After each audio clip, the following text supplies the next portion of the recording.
Yeah, so here it is, the Lima Expert ICE1 in the area 5.6 livery, or there's, yeah, 5.6 was the redesign of 2005. The box really nice. I mean, I'm sure you guys all have seen it by now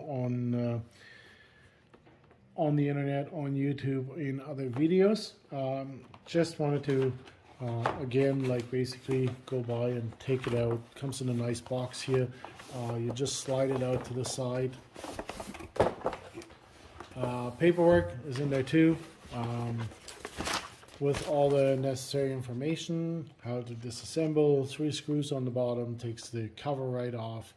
It has in the back here, you can put a short coupling on, like the Scharfenberg coupling, the automatic one. It has the loop points, where the loop points are. It shows you where the decoder goes. Really nicely done. The speakers all prepared. So it's a 21-pin MTC decoder you got to plug in, and then the speaker is just a little sugar cube. Fits right into this housing. You pop it in. There's 2 contacts right on the board here, and basically you just pop it in there and it works. Set it on the track and program it. Another just general information sheet. Corners a little bit knuddled up. Only hobbies, how to dispose of your electric garbage in like 20 languages. Not 20, 2, 4, 5, 10 languages. Just to make sure everybody disposes of their garbage properly. So yeah, so this one is the model right here. Lima Expert HL1751. The train consists of train number 57, Landshut.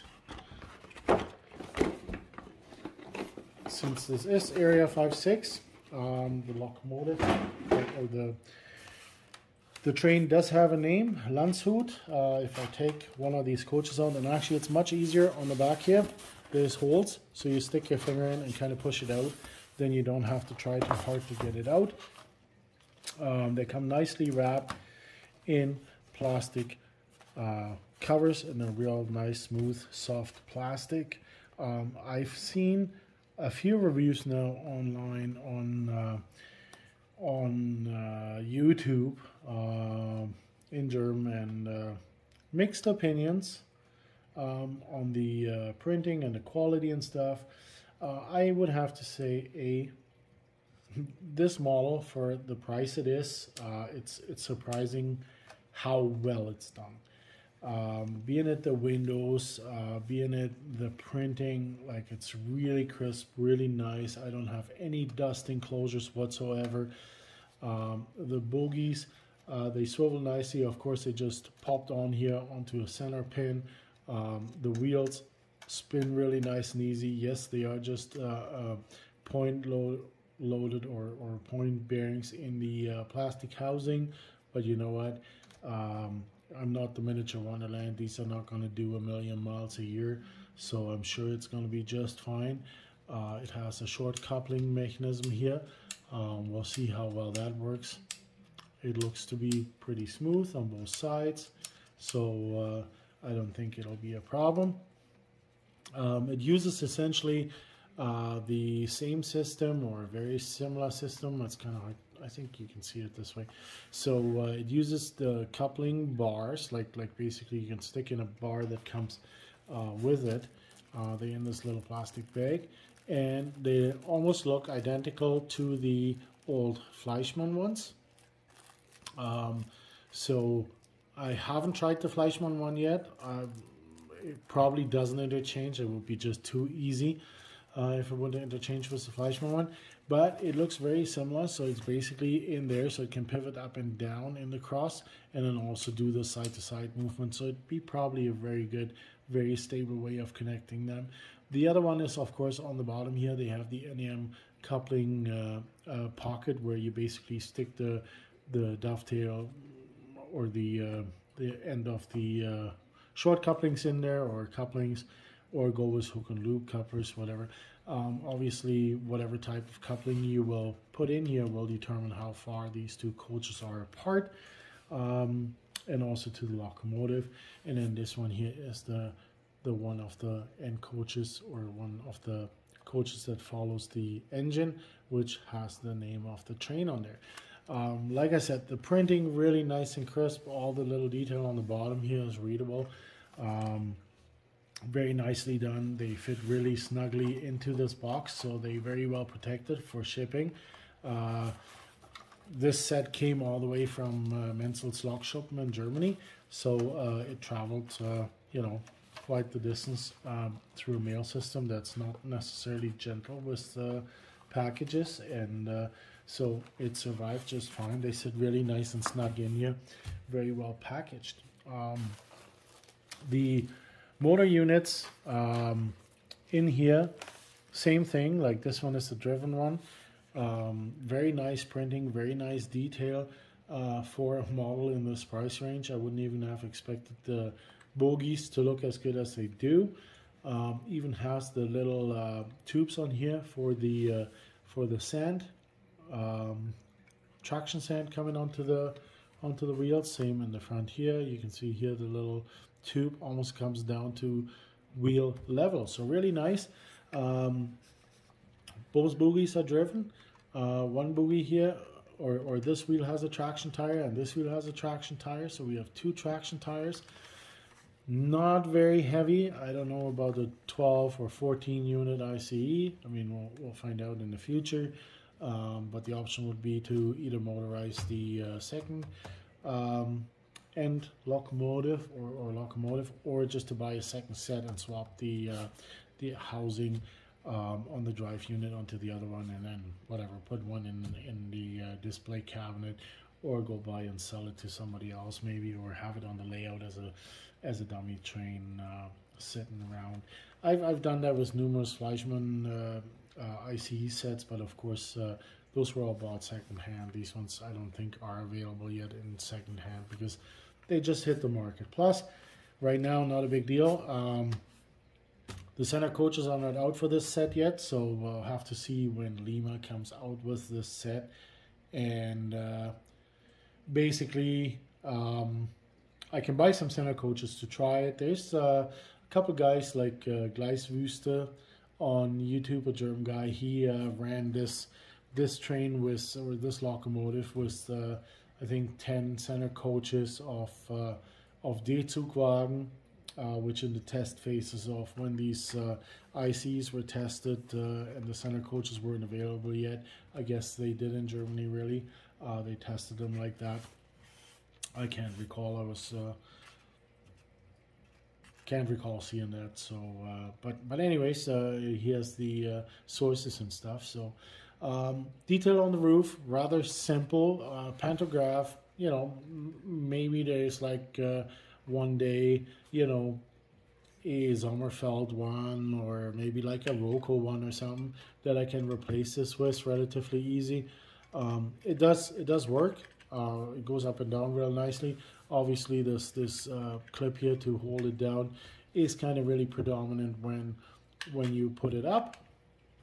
But on the other hand, right now, not of my concern. I don't have catenary. I don't have it up. So yes, detail other than that on the bottom. Obviously, who needs detail on the bottom? I don't have any cameras on the bottom of my layout or on the track, and you know, if I run over the one or the other little prizer or noch person, I don't think they really care if there's any detail on the bottom of this train. So I think we're just gonna have a real quick peek inside. Like I said in the instructions, it's 3 screws. And we're going to do that now, even though other people have done it, but I want to show you guys too. So I jumped the gun a little bit. This is our ICE from Lima, the driven unit opened up. Very clean board here. So this is already an ESU Lock Sound 5 decoder. The little speakers underneath here. So basically it just pops into This capsule that's already, the sound chamber that's already provided, has two little clips on there. The little feet here basically go into these two contacts, speaker left, speaker right, and then all you have to do is pop this on. Now contact has been made to the speaker and it's done. Very simple, very low profile on the bogies, the gearboxes, metal drive cardan shafts, motor centrally located. Weight wise, well, rather light. I mean, you know, that's just how it is. Little connector here, so basically the interior light or the headlights here get plugged in over this little plug onto this board. So it's very well done for servicing. What I don't like about this is when you look here, so these lights are glued onto the front of the housing. This board is basically set in here, but then also in the corners here, sorry, I just bumped the holder here. When you look here, there's glue on the bottom here. So this cab has been glued in, and there's nobody driving this locomotive. There's nobody sitting in the cockpit steering this ICE. So, shame on you, Lima. Why did you not provide a driver if you knew you weren't going to glue this in, have this behind? Because very likely now, trying to separate this, trying to get this out without breaking these or without causing damage to some of this, likely impossible. But this one will be just a remote controlled ICE1 on my track, because I don't think I will attempt this until I bought a second unit for a second motorized head, because then I can sacrifice one of the other ones and give it a nice try to not break anything, to try it out what's the best way. Anyways, that's probably the route I'm going to go. So to put it back together, first of course you have to plug this back into here. Only fits one way, which is nice. That way you can't screw it up, but it's kind of fiddly and small, and for my big fingers not so well suited. So I'll save you guys the pain of watching me trying to fiddle this back together, and I think we're gonna go back to a sound check on the track and letting it zoom around my tiny little oval a couple times just to see what's gonna happen. Yeah, that's see you in a bit. Okay, so now we got this ICE from Lima on the track, and I put the decoder in, ESU lock sound 5 in the front, and in the dummy in the back I put the lock sound ESU 5 FX decoder, the DCC version, as I will never run Motorola format. I just went with the DCC version, which was available at my local hobby store, Hobby Tech, here in Calgary. So now decoders are in, prepared sound, like those capsules I used for the speakers. Used just the regular sugar cube speakers, and it's pretty good. So so programmed it. Here we go. This is just the horn light. Of course now it changes with direction of travel. It's LED. It's very nice and bright, unmistakably red in the back, and 3 whites on the front. Then of course the basic lock sound sounds configuration is mostly horns and station announcements, which is perfectly fine. An ICE going 280, I don't think you hear the sanding noise or anything like that. I was just in an ICE over in Germany there in December, and must say that you know, there's no other noise than just engine noise when it goes that fast, or when it goes any speed for that matter. But anyways, here's just the different sounds it makes, and I think it's pretty nice and loud.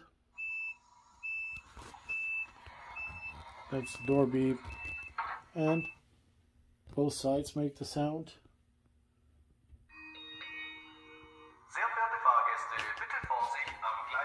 Nice and loud, and can't complain. So now the next test is going to be, of course, let it run and see how it does over these switches and stuff. I must say the coupling bars, which is very nice, they give you one extra one, and essentially they pretty much the same as the Fleischmann ones, like I said before, but I don't think they interchange. They are really tight in those coupling sockets, so I don't know yet how that's gonna go. The up and down motion is relatively stiff, so I hope it doesn't lever itself out of the track when it goes over certain bumps on the layout. You know, the coaches have a little bit of side play on their bogies, and I'm not sure if we're going to be great running here. Oops. But let's see how it's going to work. There's nothing better than trying. Let's give it a try.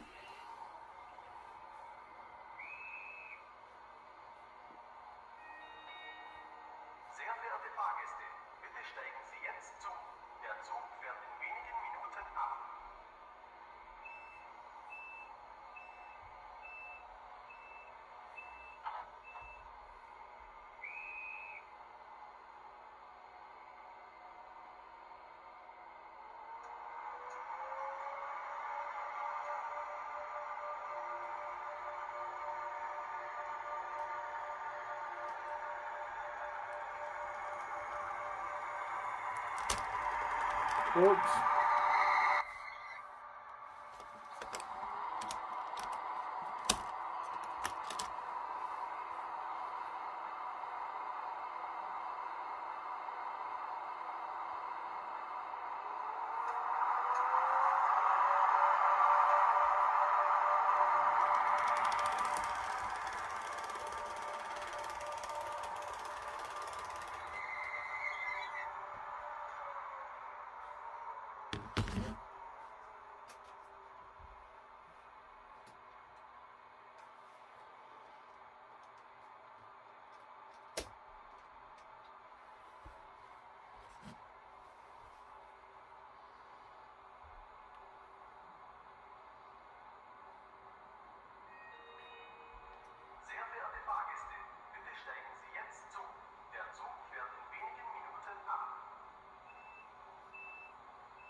So far so good. That's pretty awesome. Sounds good.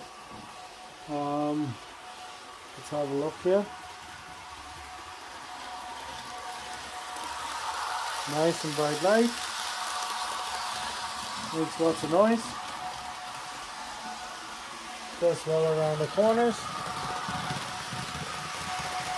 Yeah, I gotta say this ICE runs really nice.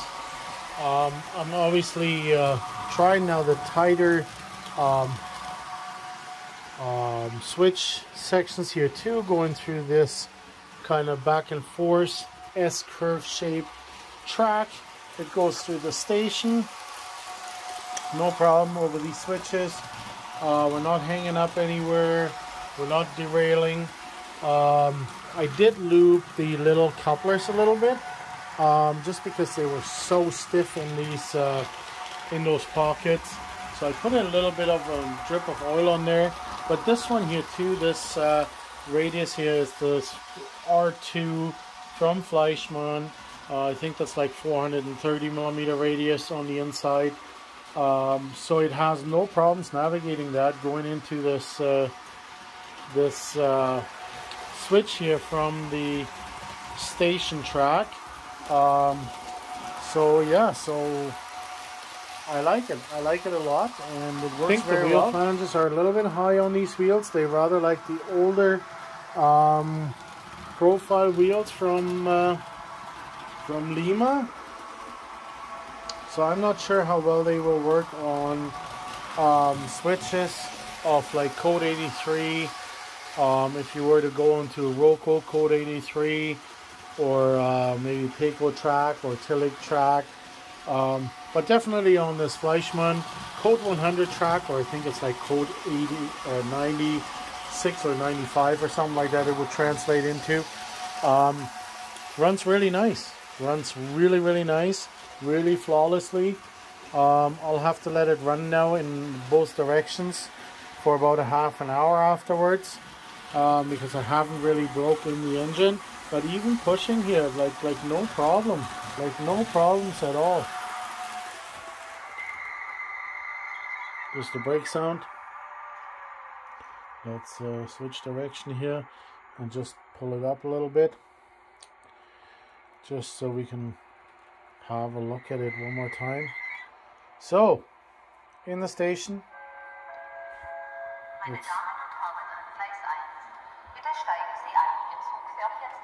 sound is awesome. Both ends have the sound now, of course, so that's really cool. Really like it. Like the detail of it. The printing is really nice and crisp. No problems whatsoever. No dust enclosures. No smudge lines. No nothing. No.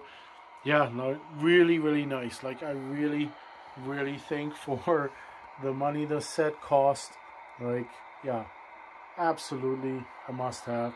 This pantograph maybe might change to a different one from, like, you know, Sommerfeld, or maybe like even just a standard Fleischmann one, and put it on top there, because that would be the proper one then to go with. Same on the back one, and I think that's it. So hopefully now all these center coaches come out, because I can't wait to have the center coaches for this. Yeah, and then just for comparison's sake, of course I don't have an Area 6 or Area 5 ICE1 locomotive. I could use the one from the ICE2 essentially. I mean, it's pretty much the same style, same chassis, everything. It just has the different front on there. But just as a comparison, so in the front here is the Lima, in the back is the Fleischmann ICE.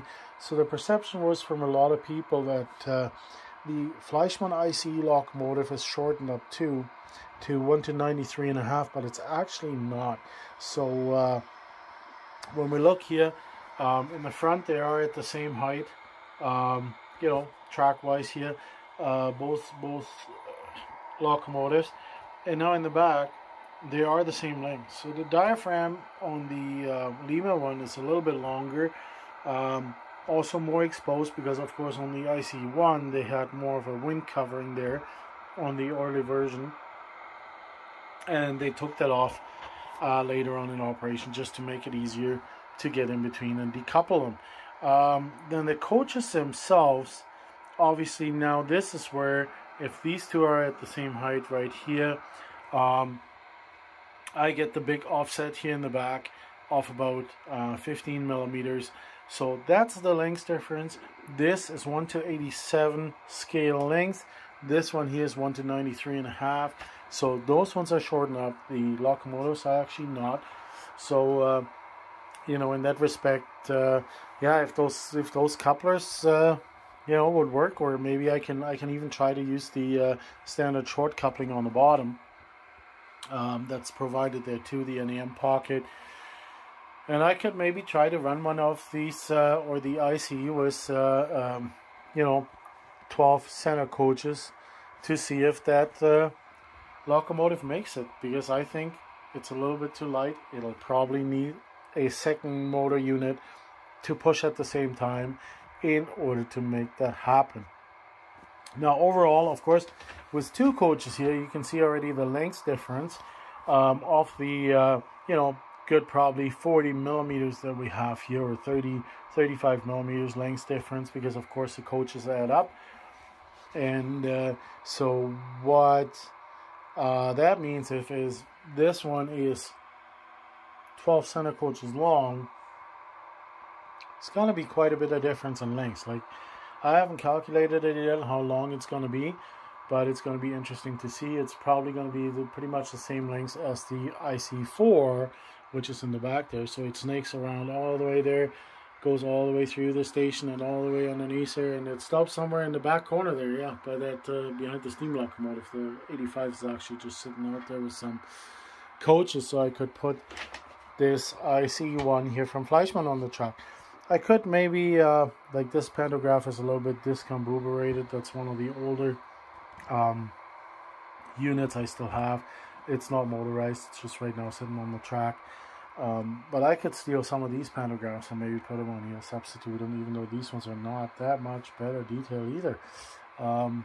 So yeah, so we might have to resort to something like Sommerfeld or something like that, aftermarket pantographs. Anyways, I just thought I'd show you guys. Before we go on to another locomotive, I wanted to show quickly and introduce to you guys, but I'll have to pack up this ICE1 first from Lima, so I have some room. Be back? Yeah, so here's the other new edition locomotive that I just wanted to show quickly before this video gets too long. This one here,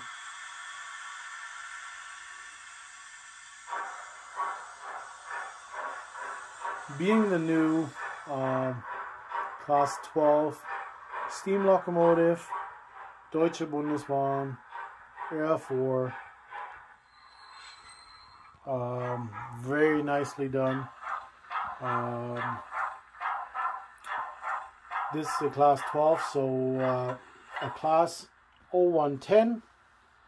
The former streamlined one, these ones were rebuilt, got a new boiler, got an oil firing, like, and got renamed into a Class 012.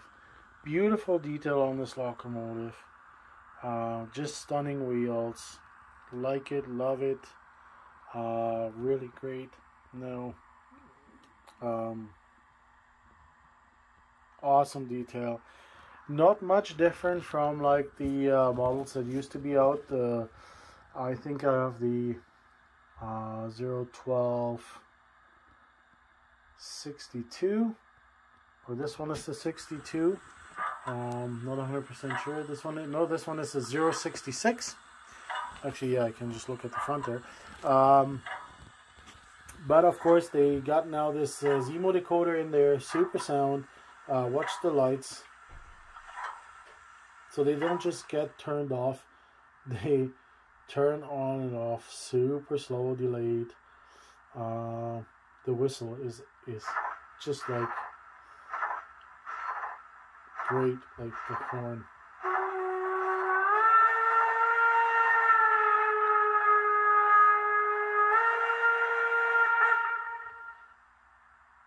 I would say that's probably like the icing on the cake. Sound is really nice and loud. You can regulate it. Of course, it does all the coupling, uncoupling. Now, this locomotive does not have gimmicks like the undercarriage or wheel lightings. It doesn't have cap lighting. It doesn't have a lit up firebox. This is really like a play with me locomotive. Run on the layout, navigate, switches, curves, everything, no problem. Tremendous pulling force. It has 3 axles with traction tires. The last 3 axles on the tender here in the back. They have all traction tires, both sides. Sorry, here 1, 2, 3. Then it has the cardan shaft, which goes through to the front to the boiler and drives 1, 2, 3 driving axles on top of it. So yeah, this one will be truly a fast passenger train locomotive. 4-year layout with you know, 3% helix, no problem. Put 6-8 passenger cars on there, 30 centimeters long, no problem. I'm sure it will do its duty just as it would have in real life. Great model, looks really great. Has obviously the standard sound functions, has station announcements. Unfortunately, again, just one. I will have to get eventually a Zemo programmer. This is nuts because I got to be able to add to these functions or something. Like, I don't know if you can customize kind of like you can with an ESU decoder, but I just have to read myself more into this and try to figure this out. But I absolutely love this locomotive. Happy that I bought it. And we're just gonna let it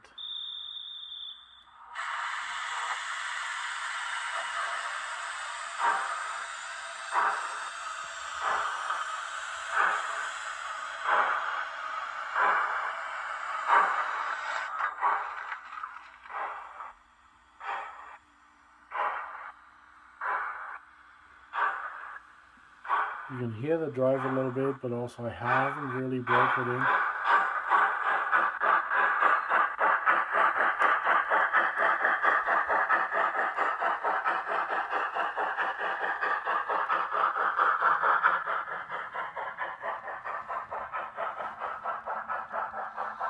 Beauty. Okay, I think that's it for today. I'll show a few short little videos from a train flea market I went in Germany when I was in Germany back in December to finish off this video, and then I would say I'll see you guys all soon again. Again, don't forget to subscribe, like the video, add something in the comments if you want to, and take care.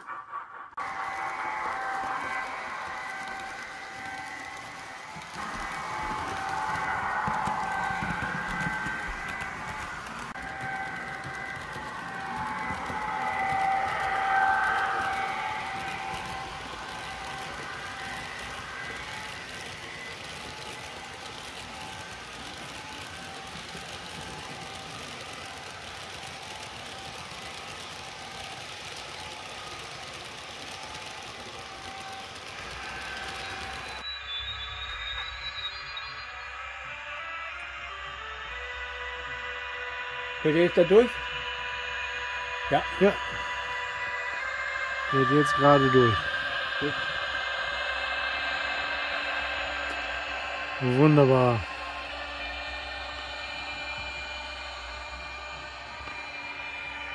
Ja, das kann er durch.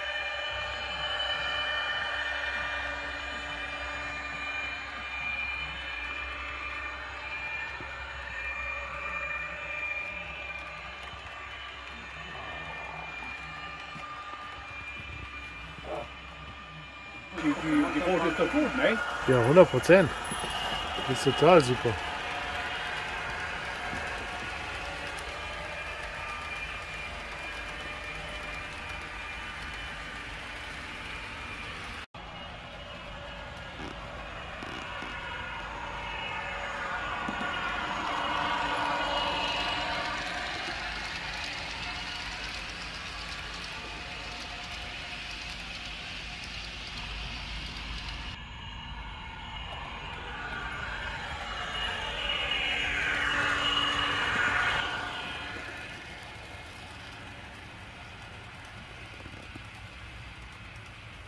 Das ist eine gute Idee, dass ich die Lokomotive erst kaufe und dann in